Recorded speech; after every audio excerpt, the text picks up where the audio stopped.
찬송가 380장 함께 찬송하도록 하겠습니다. 찬송가 380장입니다. 찬송가 380장 나의 생명 되신 주와 함께 찬송하도록 하겠습니다.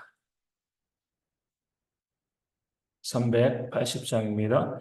나의 생명 되신 주 주님 앞에 나아갑니다.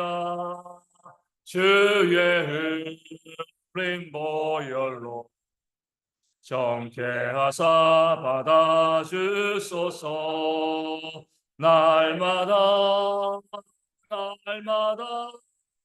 주를 찬송하겠네.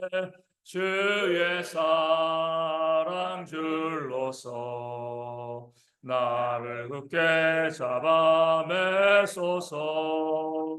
괴로운 세상 지낼 때 나를 인도하여 주소서.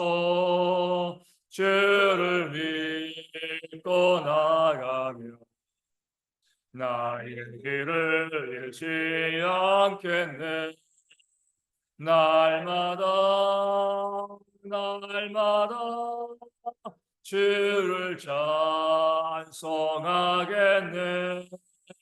주의 사랑 줄로서 나를 굳게 잡아 매소서.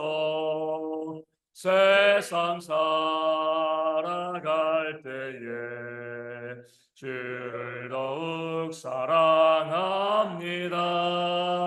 밝고 빛난 천국에 나의 영혼 들어가겠네. 날마다 주를 찬송하겠네. 주의 사랑 줄로서 나를 굳게 잡아 매소서. 아멘. 사도신경으로 우리의 신앙을 함께 고백합니다. 나는 전능하신 아버지 하나님 천지의 창조주를 믿습니다. 나는 그의 유일하신 아들 우리 주 예수 그리스도를 믿습니다. 그는 성령으로 잉태되어 동정녀 마리아에게서 나시고 본디오 빌라도에게 고난을 받아 십자가에 못 박혀 죽으시고 장사된 지 사흘 만에 죽은 자 가운데서 다시 살아나셨으며 하늘에 오르시어 전능하신 아버지 하나님 우편에 앉아 계시다가 거기로부터 살아있는 자와 죽은 자를 심판하러 오십니다. 나는 성령을 믿으며 거룩한 공교회와 성도의 교제와 죄를 용서받는 법과 몸의 부활과 영생을 믿습니다. 아멘. 느헤미야 9장 11절 말씀을 함께 봅니다. 느헤미야 9장 11절 우리 구약성경 739면에 있습니다. 느헤미야 9장 11절 말씀입니다. 제 말씀을 읽어드리겠습니다. 또 주께서 우리 조상들 앞에서 바다를 갈라지게 하사 그들이 바다 가운데를 육지같이 통과하게 하시고 쫓아오는 자들을 돌을 큰 물에 던짐같이 깊은 물에 던지시고. 아멘. 홍해 앞에 선 이스라엘 백성들은 하나님께 부르짖었습니다. 기도할 수밖에 없는 거죠. 앞에는 홍해가 있었잖아요. 바다입니다. 뭐 헤엄쳐 건널 수 있는 바다가 아니었던 겁니다. 헤엄치면 다 물에 빠져 죽는 거죠. 그렇다고 배가 있는 것도 아니에요. 앞으로 나아갈 수 없어요. 뒤에는요, 애굽의 군대들이요, 이스라엘 백성들을 죽이기 위해서 칼과 창을 휘두르면서 이 말을 타고 달려오고 있었습니다.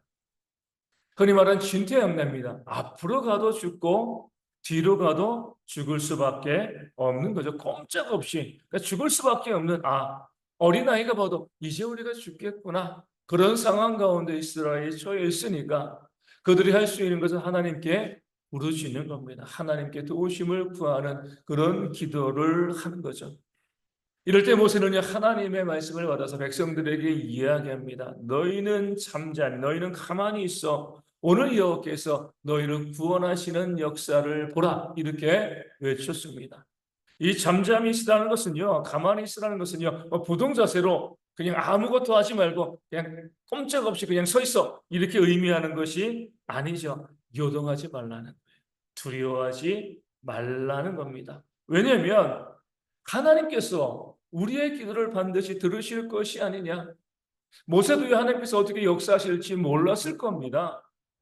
이 상황 가운데 하나님 어떻게 우리를 구원하십니까? 이 수백만의 사람이 도건에 든 쥐처럼 앞엔 바다 뒤에는 적군인데 우리가 한꺼번에 증발될 수도 없고 옮겨질 수도 없고 도망갈 수도 없는데 여기서 우리가 어떻게 살아날 수 있겠습니까? 나도 모르겠습니다. 하지만 모세가 믿는 것은요, 하나님은 전능하신 하나님.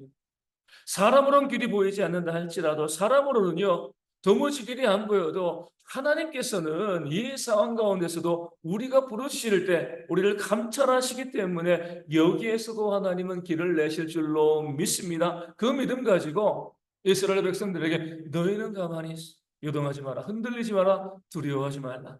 하나님께서 우리의 기도를 들으시고 우리 가운데 역사하실 것이다. 그렇게 백성들에게 외쳤던 겁니다. 그럴 때 하나님께서 정말 우리가 상상할 수 없는 기가 막힌 방법으로 이스라엘 백성들의 부르짖음에 응답하시고 이적과 기사, 하나님의 놀라운 기적의 역사를 백성들에게 보여주셨습니다. 그것이 바로 강한 바람을 불어오게 하심으로 밤새 어때요?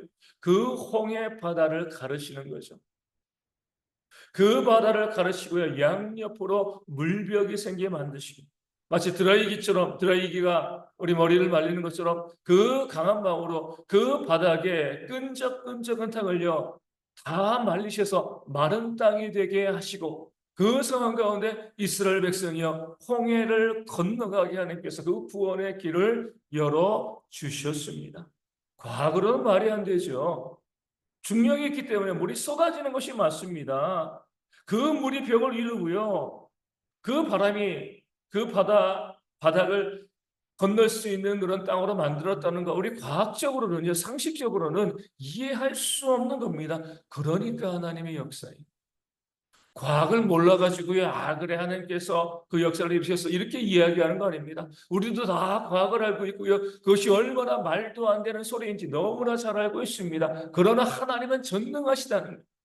하나님이 계시지 않으면은요, 하나님이 없다고 하면 그런 역사는 불가능하지만 하나님이 계시기 때문에 그 전능하신 하나님, 창조주 하나님이 계시기 때문에 그 기적이 불가능의 역사가 일어나고요. 그 좌우로 선 그 물벽 사이를 이스라엘 백성들이 건너서 홍해를 건너는 놀라운 구원의 역사가 그 부르짖음을 듣고 응답하시는 하나님의 기적의 역사가 이스라엘 백성들 가운데 보여졌습니다. 또한 동시에 하나님께서는요, 애국군대 그 앞을 강한 바람으로 막으셨습니다. 아무리 이스라엘 백성들이 홍해를 건너간다 할지라도요, 그들은 걸어가는 거거든요. 애굽의 군대의 추격을 막지 아니하시면 그 애굽의 군대가 뒤따라와서 이스라엘 백성들을 학살할 것이 분명했기 때문에 강한 바람으로 애굽 군대의 그 길을 막으신 겁니다. 그리고 이스라엘 백성들이 거의 홍해를 다 건너가게 되었을 때에 애굽 군대를 막고 있는 그 강한 바람을 거두셨습니다. 그럴 때 애굽 군대는요 멈추지 아니하고요 그 홍해로 그 좌우에 물벽이 있는 그리고 마른 땅으로 들어왔습니다.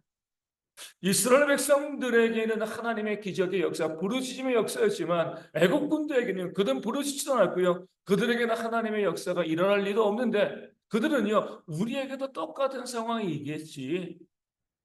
저들에게 벌어진 이 말도 안 되는 상황이 우리에게도 적용되겠지. 그런 생각만 가지고요. 이스라엘 백성들을 추격하여서 그 홍해 가운데 모든 애굽의 군대들이 들어왔을 때 하나님께서 기적을 푸시고요. 일반적인 과학의 원리, 상식의 원리를 다시 한번 작동시켰습니다. 물이 쏟아진 거죠. 그 쏟아지는 물 가운데 그 애굽의 군대는요, 홍해 바다에 다 수장되었습니다. 하나님이 그들을 진멸해 버리신 겁니다. 이 말씀 우리 가운데 아주 중요한 사실을 보여줍니다. 똑같은 상황이에요. 똑같은 상황이지만 홍해가 갈라진 상황이지만 그 상황 가운데 이스라엘 백성들은 건너서 구원을 받고요. 애국 군대는 이제 똑같은 상황 가운데 그 바다에서요 수장되어지고 전멸되어지는 그런 심판의 역사, 그런 모습이 그들 가운데 임하였습니다. 같은 상황 가운데서도 하나님께서는요 구원의 역사를 이루시기도 하고요. 또 심판의 능력을 행하시기도 한다는 사실을 홍해는 우리 가운데 보여주고 있습니다. 우리 예수님의 재림도 마찬가지잖아요. 믿는 우리에게는 구원의 길, 영생의 길입니다. 그 재림의 똑같은 상황이요. 믿지 않는 자들에게는요.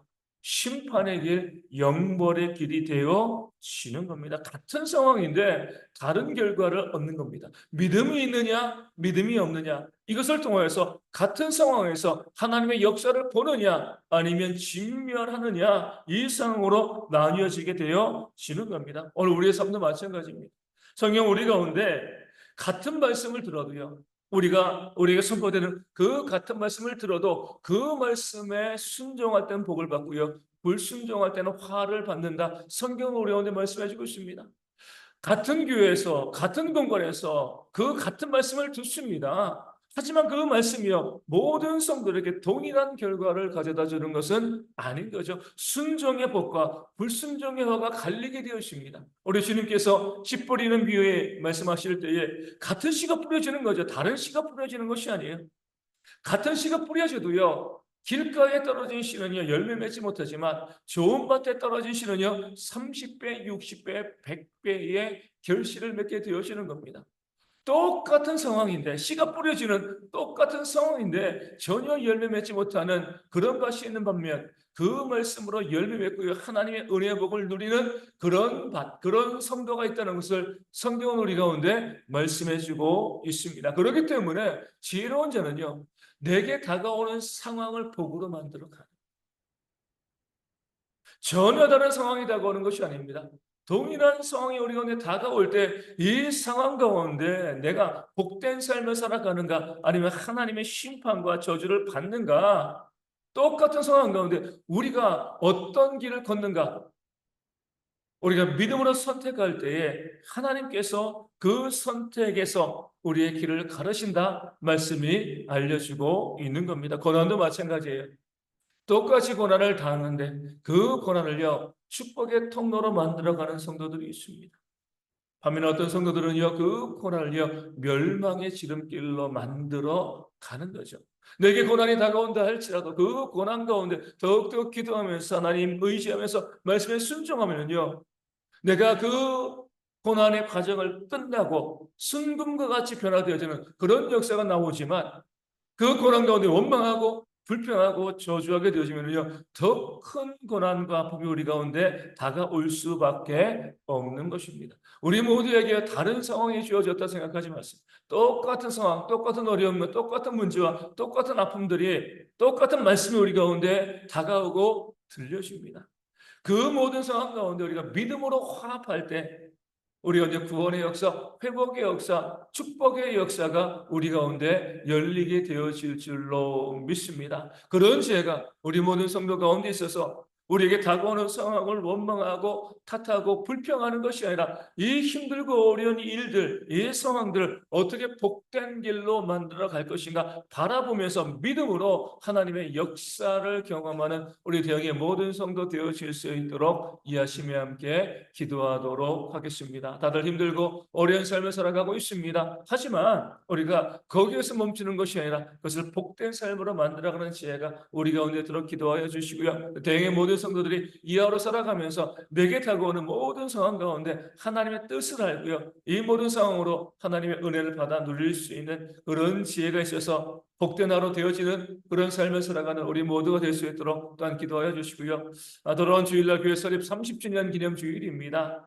우리 모든 성도들이 다 와서 함께 예배하고 또 축하하고 이 교회를 세우신 하나님께 감사할 수 있는 그런 귀한 시간 되어질 수 있도록 우리 함께 기도하여 주시고요. 또 우리 이번 기회를 통해서 많은 자들이 주님께 돌아오는 귀한 역사가 있도록 또한 이 아침에 기도하도록 하겠습니다. 준비하시는 많은 분들이 있는데 그들 가운데도 하나님의 은혜와 힘이 더해지는 그러한 모습이 있도록 기도하여 주시고요. 육신의 질병으로 힘들어하시는 성도들 많이 있습니다. 온전히 회복되어서 모두 함께 나와서 예배하고요. 더욱더 건강해지며 섬기는 그런 모습이 있도록, 또 삶의 문제와 또 경제적인 어려움으로 아파하는 많은 분들 가운데도 하나님의 채우심과 회복의 역사가 있도록 기도하여 주시고요. 선교제 교회와 작은 개척 교회들 가운데도 부흥과 회복의 역사가 충만히 임할 수 있도록 이 아침에 기도하도록 하겠습니다. 기도문 하시겠습니다. 하늘에 계신 우리 아버지, 아버지의 이름을 거룩하게 하시며 아버지의 나라가 오게 하시며 아버지의 뜻이 하늘에서와 같이 땅에서도 이루어지게 하소서. 오늘 우리에게 일용할 양식을 주시고 우리가 우리에게 잘못한 사람을 용서하여 준 것 같이 우리 죄를 용서하여 주시고 우리를 시험에 빠지지 않게 하시고 악에서 구하소서. 나라와 권능과 영광이 영원히 아버지의 것입니다. 아멘. 기도하겠습니다.